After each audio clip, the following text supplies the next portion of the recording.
we pride ourselves in showing you the inner workings of how everyday items are made. So it's about time we visited a real nuts and bolts operation. They are the life force of metalwork and hold together everything from cars to food processors. Nuts and bolts are made from what's called steel wire rod. After spending up to 30 hours in a furnace to soften it enough to be worked, the wire rod goes into a bath of sulfuric acid to remove any rust particles. It's rinsed in water, then coated with phosphate, a chemical compound. This prevents the steel from rusting before the bolt forming begins, and lubricates the steel to make forming easier. The bolts are formed by cold forging, shaping the steel at room temperature by forcing it through various dies at high pressure. The forming machine first straightens the wire rod, then cuts it into pieces slightly longer than the bolt length. The extra will become the bolt head. Each piece goes through a die that makes it perfectly round, then through a series of dies that progressively shape the head of the bolt on one end.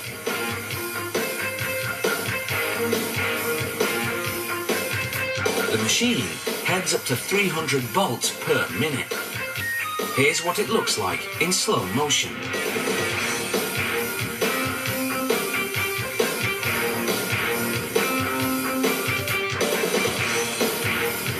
The die creates a slight collar. The next one turns it into a round head.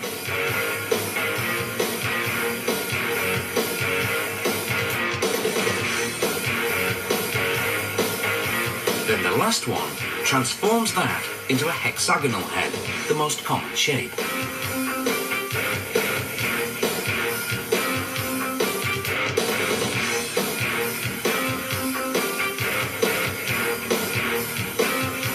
Next, the machine forms the opposite end of the bolt.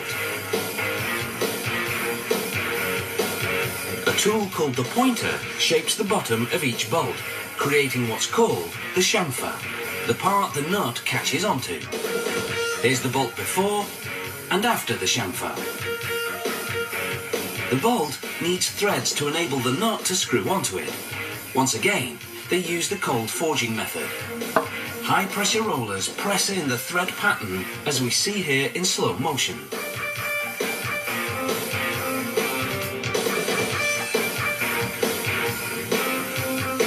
This is the actual speed, up to 300 bolts per minute.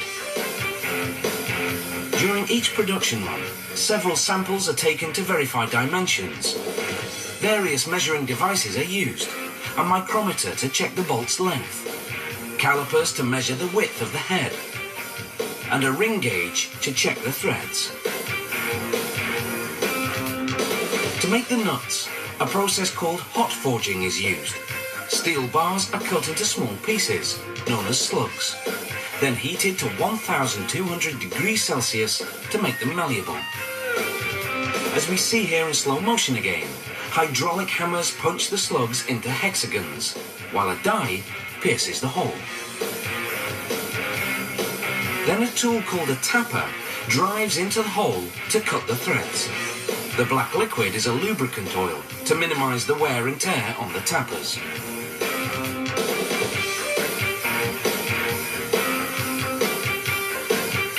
The nuts and bolts now go into an oven at 870 degrees Celsius for about an hour. This gives them the required strength. Then a rapid cooling in oil solidifies the steel's internal structure. By now, the steel is hard but brittle, so they heat the nuts and bolts for another hour. This removes their brittleness, yet maintains their strength.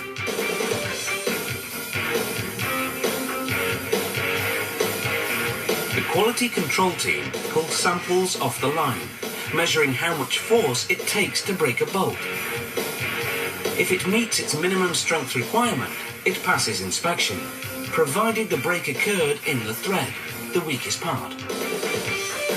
Finally, the packaging, labelled, among other things, by size and grade.